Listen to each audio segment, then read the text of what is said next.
Hello, j'espère que vous allez tous bien. Aujourd'hui on se retrouve pour un nouveau vlog parce que j'ai pas mal d'avis de lecture en retard ou des achats que j'ai fait à vous montrer, mais pas assez pour faire des vidéos indépendantes en fait. Je voulais faire table rase en vous montrant tout.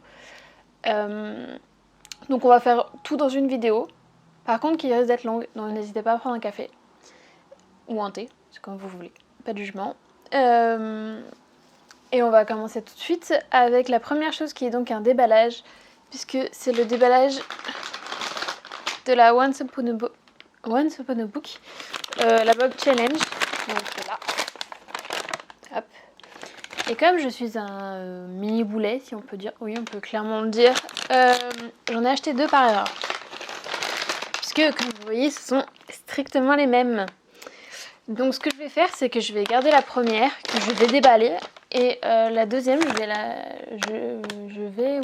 l'ai mise en concours sur Instagram. Je sais pas si le concours est à ce jour déjà fini.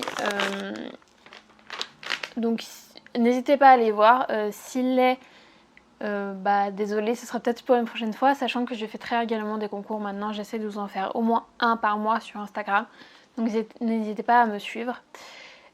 Et s'il est toujours en cours, foncez participer. Par contre, si vous voulez pas vous spoiler, n'hésitez pas à passer la partie déballage pour garder la surprise. Et du coup, on va partir avec mon exemplaire du coup.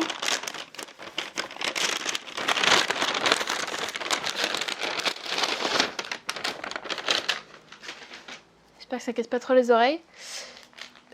Du coup, comme la dernière fois, on a des petits trucs en plus. Donc on a du ribeye fruits rouges, oui c'est ça, et une galette Saint-Michel aux pépites et chocolat, miam.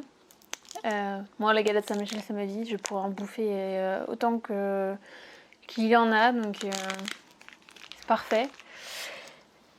Et donc, comme je ne l'ai pas précisé, mais comme la dernière fois, cette Book Challenge là, il y a le roman et le manga, donc j'ai décidé de me lancer le challenge des deux. Puisque la dernière fois j'ai réussi à le relever sans trop de problèmes et les deux me plaisaient. Du coup, on va commencer avec le manga qui est donc Carol and Tuesday, qui apparemment est inspiré ou a été adapté, je ne sais pas, en une série originale Netflix que je ne connais pas du tout. J'en ai même jamais entendu parler. N'hésitez pas à me dire si vous connaissez, vous, ou si je passe à côté d'un gros truc. Ça a l'air d'être une histoire de musique. Je vous en reparlerai peut-être dans ce vlog, vu que ça se lit assez rapidement, j'essaierai de le lire assez vite. Par contre, le truc qui me fait peur, c'est que c'est marqué pour 11 ans et plus. Or, déjà, le dernier, j'avais trouvé qu'il faisait un peu trop jeunesse à mon goût.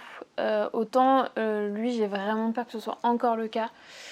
Et pour le coup, c'est dans un genre qui ne m'attire pas tant que ça. Enfin, c'est pas ce que j'ai l'habitude de lire, donc j'espère que ça me plaira. Mais je suis pas du tout convaincue pour l'instant.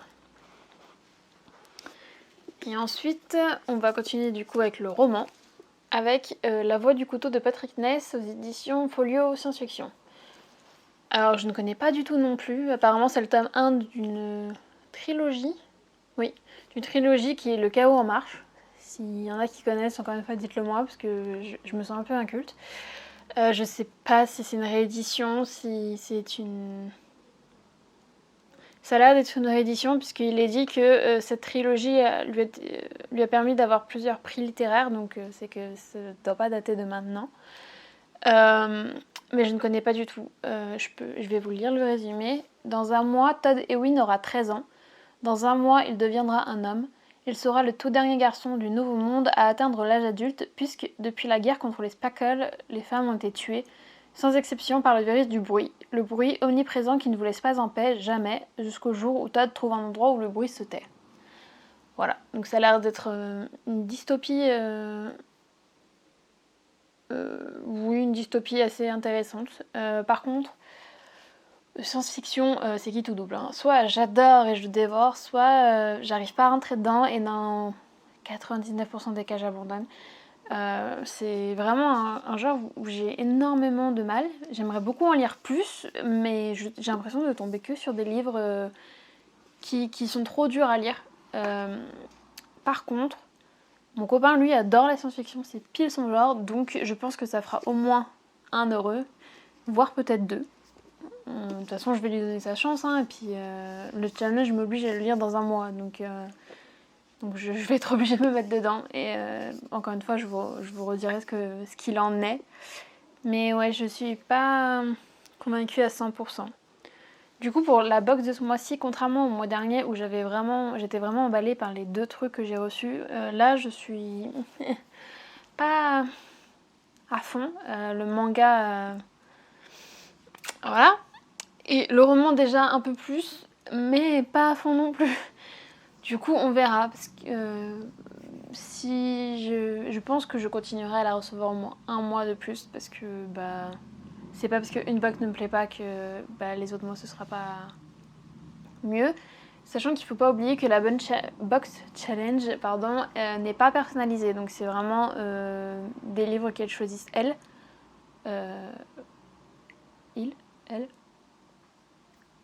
Elle, désolée s'il y a des garçons dans l'équipe. Donc en général c'est plutôt une sortie récente, même si je suis pas sûre à 100%.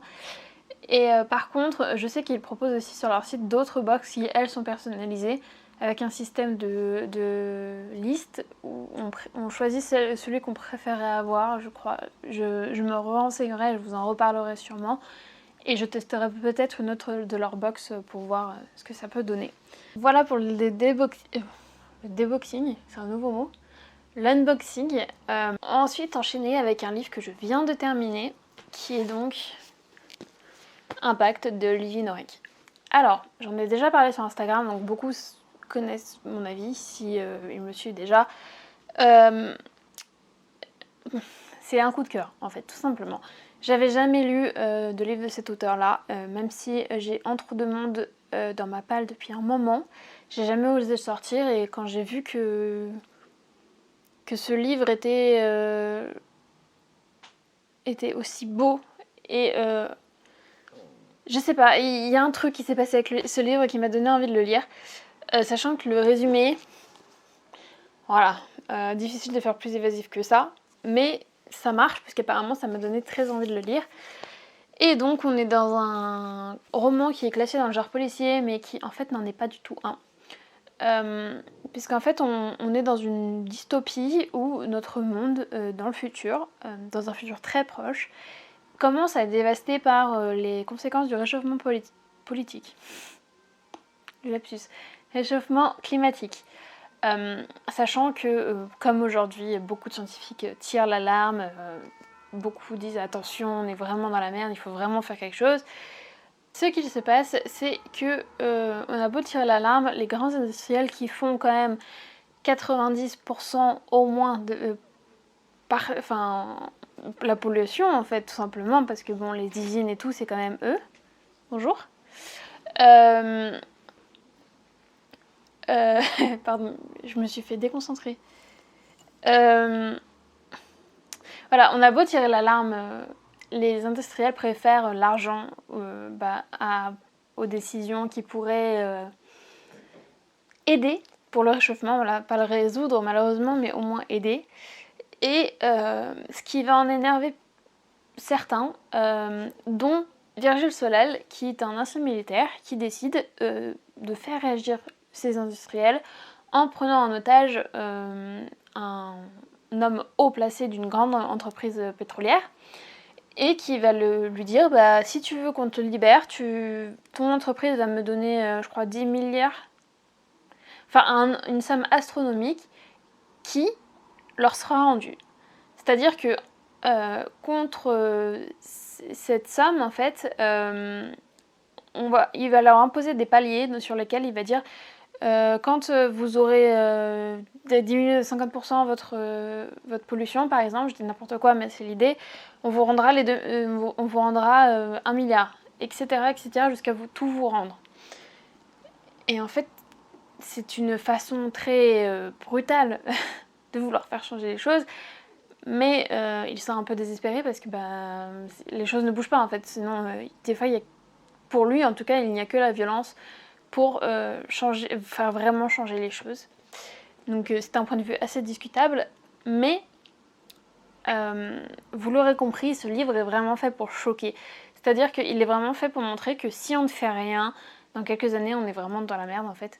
Il va énoncer d'ailleurs des faits qui se sont réellement passés, avec du coup les références qui sont bien pour prouver que c'est bien des faits scientifiques qui sont montrés, c'est des faits historiques, donc il n'a rien inventé. Donc ça a été un coup de cœur, je l'ai dévoré en 2 jours je crois. Par contre j'ai eu du mal à dormir la première nuit parce que c'est vraiment un livre coup de cœur en fait, et coup de poing aussi en fait, qui vous accroche et vous dit mais merde, mais en fait c'est vrai, on fait rien, mais on a aussi l'impression de rien pouvoir faire parce que à notre échelle, on peut y mettre du nôtre, mais on peut pas faire que tout le monde y mette du sien en fait. Et donc on s'est un peu désemparé. Et c'est rare qu'un livre me prenne autant aux tripes, j'avoue. Et du coup, j'ai très très envie de lire les autres romans de cet auteur pour voir s'ils seront du même acabit ou pas. Même si je pense qu'ils sont un peu plus classiques. Je pense que là, c'était vraiment un exceptionnel en fait. Mais je pense que j'enchaînerai très rapidement sur Entre deux mondes de Olivier Noiret qui est le sortir de ma palle par la même occasion. Et je vais enchaîner avec une autre lecture que je viens de terminer qui est une BD cette fois, donc qui est Terra Prohibita aux éditions Glénat de Philippe Lomont, et qui est donc une BD en 2 volumes seulement, et qui est donc encore une fois une dystopie. On reste dans le même thème, où cette fois on est dans un monde où Londres et Paris ont été envahis par une plante mystérieuse mais très toxique pour l'homme, ce qui fait que il y a des zones où cette plante a vraiment pris le contrôle sur la nature, où les hommes ont été vraiment évacués, où on ne peut plus y mettre les pieds. Et donc on est dans une société où on ne sait pas trop ce qui s'est passé, on sait qu'il y a des endroits où il ne faut pas aller, mais on ne sait pas pourquoi, et donc on va suivre des enquêteurs qui vont essayer de trouver le fin mot, de vraiment trouver ce qui s'est passé. Et donc vont essayer de pénétrer dans cette zone et on verra ce qui s'y passe. Donc c'est vraiment encore une fois dans le thème de la pollution, parce que bon, une plante mystérieuse, ça nous rappelle, enfin ça nous guide vers quelque chose en tout cas. Les dessins sont juste magnifiques, par contre c'est un peu un style steampunk. Hop. Yup. J'espère que vous verrez que c'est assez près. Vous voyez, c'est très steampunk, très coloré. C'est vraiment très très agréable à lire, ça se lit très très vite. Par contre, l'histoire est vraiment complexe, donc il faut s'accrocher. Mais c'est ce qui fait qu'elle est si intéressante. Et j'ai très hâte que le 2 sorte pour savoir le fin mot de l'histoire. Je sais pas s'il y a une date de sortie annoncée. Je pense pas. Parce qu'elle est sortie très récemment, cette BD. Hein. On nous dit rien. Donc je pense que ça doit se trouver sur internet, il faudrait que je regarde. Mais en tout cas, j'ai très hâte d'avoir la suite et j'espère qu'elle sera aussi belle que le premier. Je vais m'arrêter là, je vous reprendrai peut-être demain ou même ce soir. Ça dépendra de ma motivation et ça dépendra aussi de la lumière. Et je pense que je vais vous parler de ce que j'ai acheté récemment sur Vinted. Donc c'est un gros lot, donc il y aura quelques livres à montrer. Et là, comme je vous disais, on se retrouve le lendemain avec un très très peu de lumière. C'est tout triste, on se croirait en plein milieu de l'hiver, alors que bon, on en sort quand même, enfin, on espère. Donc je vais vous montrer quelques-uns des livres que j'ai achetés. Tous les livres que j'ai achetés ont été achetés sur Vinted parce que j'essaye d'acheter de moins en moins de livres neufs. Par souci d'écologie, mais principalement par souci de budget, parce que au fur et à mesure, enfin, à force d'acheter, ça commence à faire un gros budget. Et aussi parce que je suis du genre à ne lire qu'un roman qu'une seule fois, quasiment. Donc, autant ne pas y mettre le prix très fort si c'est pour le dévorer en 2 jours et le laisser moisir dans une bibliothèque en fait. Et en plus de ça, j'ai décidé d'acheter moins de livres tout court en fait, tout simplement. Donc je me suis inscrite à la bibliothèque de ma ville et je vais prioriser ce système-là en fait, tout simplement. Après, ce que je dis est valable que pour les romans et pas pour les BD, parce que les BD, contrairement à un roman, ça se lit plusieurs fois. Ça, j'y vois aucun problème. Et en plus, c'est des beaux ouvrages en général, en fait. Donc je trouve plus de sens avoir une bibliothèque pleine de BD que de romans. Après, c'est un choix tout à fait discutable, mais c'est le mien. Donc, comme je vous disais, tout a été acheté d'occasion. Presque. Presque. Parce qu'il y a encore des livres que j'achète neufs, qui sont soit des classiques, soit des livres que je sais que je relirai. Donc, on va commencer par cela, en fait. Donc, hop. C'est en fait tout simplement la collection Hetzel de Jules Verne. Lui, il y a encore le plastique, hein, donc ils sont bien neufs. Parce que tout simplement, pendant notre voyage au Futuroscope, avec mon copain, on avait trouvé plusieurs livres de Jules Verne en collection Hetzel, reliés comme ça, juste magnifiques, avec des illustrations magnifiques. Et je voulais compléter la collection en fait tout simplement parce que Jules Verne c'est un classique, c'est un truc qu'on peut relire et puis même que j'aimerais bien léguer à mes enfants quand j'en aurai. Donc voilà, j'ai pris De la Terre à la Lune et 5 semaines en ballon qui viennent compléter du coup ma collection puisque j'ai déjà Voyage au centre de la Terre 1 et 2, 20 milieux sous les mers et Voyage à ballon, quelque chose comme ça. Bah non, n'importe quoi. C'est 5 semaines en ballon, tu l'as dans les mains. Et un autre que j'ai oublié. Et du coup, je suis abonnée à la collection Hetzel, je crois, puisqu'ils en envoient 2 par mois. C'est mieux. Tous les 15 jours, voilà. 2 tous les 15 jours. Donc je me suis abonnée pour justement ne pas m'en soucier. Et typiquement, c'est pas un achat que je vais regretter, je pense. Ne te suicide pas. Ensuite, on va passer du coup à des livres achetés d'occasion. On va commencer par un livre d'un auteur que j'apprécie particulièrement, que j'ai découvert grâce à Bookstagram, qui est Victor Dixon. Alors, j'ai adoré Extinta, c'est un de mes livres préférés à ce jour. J'ai adoré Cogito, et j'ai beaucoup aimé Phobos. Donc je me suis dit que j'allais lire Animal, qui est donc une série écrite avant par Victor Dixon que je ne connaissais pas. Et j'en entends beaucoup moins parler d'ailleurs, donc je sais pas du tout ce que ça va donner. De ce que je vois, c'est un peu une réécriture du conte de Boucle d'Or.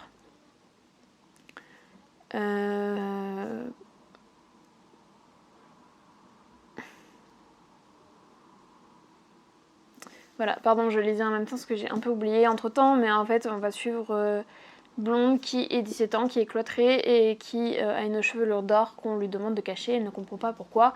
Et elle va découvrir qu'elle est une part sombre, une part animale. Voilà, tout simplement. Donc il me semble qu'il y a plusieurs tomes. Je ne sais pas combien il y en a. Il y en a peut-être qu'un, je dis peut-être des bêtises. Hein. Je vérifie.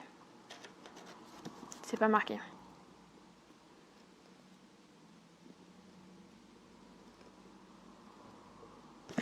Ce n'est pas marqué, mais je pense qu'il y en a plusieurs. Donc voilà, je me suis dit que ce serait sympa. Pour être tout à fait honnête, je n'étais pas partie pour acheter ça sur Vinted, tout simplement. C'est juste que ça faisait partie d'un lot. Enfin, j'ai acheté en lot pour payer moins cher. Et ce que je voulais à la base, c'était... Je vais essayer de vous les montrer sans tout faire tomber. Ils seront pas dans l'ordre, mais... Vous voyez pas du tout. Ma fille se complique la vie. Tada. Alors, ils sont pas dans l'ordre. Mais je pense que vous les reconnaissez. Donc, c'est les 4 tomes de Twilight de Stephenie Meyer. Parce que, comme je l'ai dit dans une vidéo, c'est saga que j'aimerais relire, je crois. Je vous mettrai dans le lien de la vidéo. C'est une saga que j'adorerais relire parce que... j'en garde un souvenir de mon enfance, peut-être pas, de mon adolescence où j'avais bien aimé moins les films, on va pas se mentir, encore moins maintenant. Mais je sais que les livres, par contre, j'avais adoré et donc je suis très curieuse de les redécouvrir avec un point de vue adulte. Et aussi, on va pas se mentir, ce qui me fait beaucoup penser à Twilight, c'est la sortie du nouveau livre du coup de Stephenie Meyer dans cette saga, qui est donc... J'ai oublié le titre parce que je suis un boulet. Enfin, qui est donc le premier tome du point de vue de Edward en fait. Donc je me suis fixé comme objectif de relire la saga et ensuite de lire ce tome-là. Du moins, si j'aime toujours bien et que ça me fait toujours envie à la fin, parce qu'il se peut que je les déteste aujourd'hui, que je pense pas. Mais on ne sait jamais. Et donc, dernier livre que j'ai mis dans le lot, c'est Les ailes d'émeraude de Alexiane de Lys. Alors, encore une fois, c'est parce que Alexiane de Lys, je l'ai découverte il n'y a pas longtemps avec La Sphère, qui a été un véritable coup de cœur. Donc, je voulais vraiment découvrir ses autres romans. Et donc, il s'est trouvé que la vendeuse vendait Les ailes d'émeraude, donc je me suis dit, vas-y, fonce. Donc en fait, on va suivre Cassiopée qui vit dans un orphelinat et qui va découvrir du jour au lendemain, après s'être fait agresser, qu'elle en fait appartient à une autre race, qui est une race avec des pouvoirs sensoriels, donc qui elle est Myrme, voilà. Le résumé me fait envie, mais comme j'avais adoré l'écriture d'Alexiane de Lys, j'avoue que j'y suis allée un peu les yeux fermés. Et encore une fois, je sais pas si c'est un one-shot ou pas. Il me semble que non. Mais je suis pas sûre à 100%. Peut-être que si. Peut-être que si. Et donc, dernier livre que j'ai acheté en occasion sur Vinted, qui est donc Triangle imaginaire ou pas. C'est pas forcément le genre de livre que je lis d'habitude, mais toutes les revues sur Bookstagram m'ont donné envie, on va pas se mentir. Et le fait que justement Bookstagram est le sujet du livre en fait, tout simplement, parce qu'on va suivre une bookstagrammeuse qui est meilleure amie avec quelqu'un et ils vont devenir voisins. Voisine. Oui, voisin, mais sauf que elle ne va pas savoir que c'est son voisin, en fait, la personne avec qui elle se confie sur internet. Et donc il va y avoir une histoire de sentiments, etc. C'est très très très très jeunesse, donc plus jeunesse que ce que je lis, enfin du moins ce que j'aime en général, mais je sais pas pourquoi il me tentait énormément. Donc ça fait plusieurs fois que j'étais sur Vinted et que je me disais allez vas-y tu vas le prendre, non, ou peut-être. Donc bon, je me suis dit allez fonce, on ne vit qu'une fois comme on dit. Et puis voilà, c'est tout pour les achats que j'avais à vous montrer aujourd'hui. J'ai commencé un nouveau livre donc, qui est Interfile, le tome 1. Donc on est dans une société où un réseau social a été mis en place. Oui, on peut, quand on s'y connecte, sentir toutes les émotions des gens autour, en fait, tout simplement. On n'a plus besoin de leur parler pour connaître leurs émotions, etc. Encore une dystopie, enfin pas une dystopie, mais disons que c'est toujours un peu ce que j'aime, le côté technologie associée à la vie, qu'est-ce qui se passe si on pousse au bout des technologies, etc. On se retrouve quelques jours plus tard, donc, et j'ai eu le temps de lire entre-temps le roman du coup que j'avais reçu, qui est donc Carol and Tuesday. Alors, comme je le disais, j'étais quasiment sûre que ça le ferait pas pour moi. C'est pas mauvais, hein, loin de là, c'est juste que ça me correspond pas. Du coup, pour l'histoire, on va suivre Carol et Tuesday, qui sont deux jeunes qui veulent se lancer dans la musique et donc qui vont être confrontés à certains problèmes pour se faire connaître, pour se faire démarquer. Globalement, le manga tourne autour de ça, en fait, des problématiques des jeunes artistes.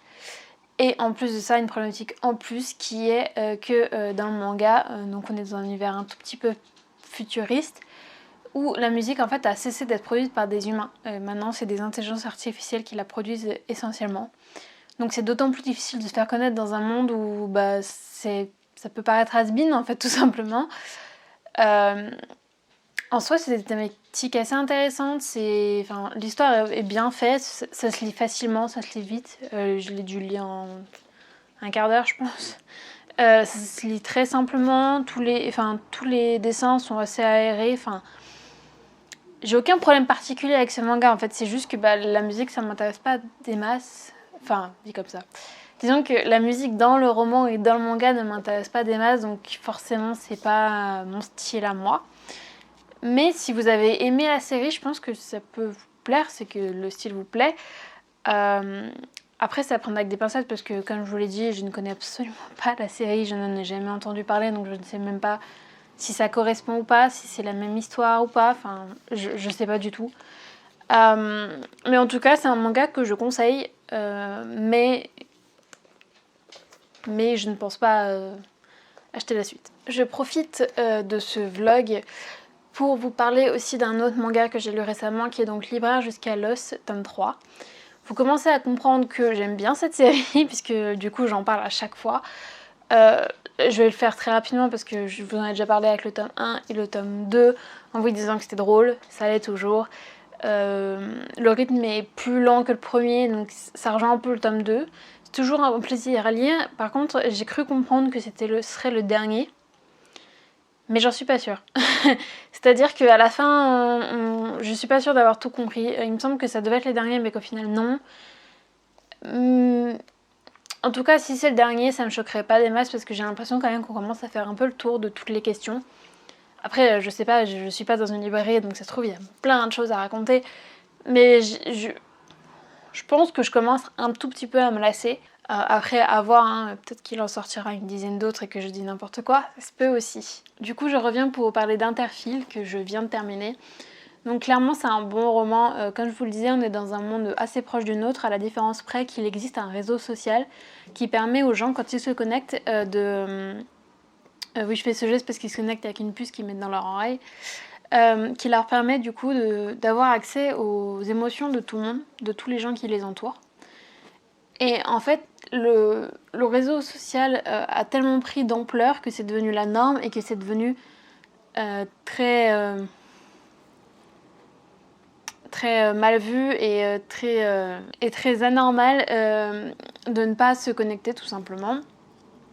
Et donc on va suivre Nathan qui est au lycée, assez basique, qui lui vit avec Interfile sans se poser de questions, tout lui va bien, jusqu'au jour où un de ses professeurs, un professeur de philosophie, va se déconnecter du réseau devant toute sa classe, leur dire une phrase très énigmatique du genre si vous avez besoin d'aide, vous pourrez toujours venir me voir, et qui saute par la fenêtre du 3e étage ensuite.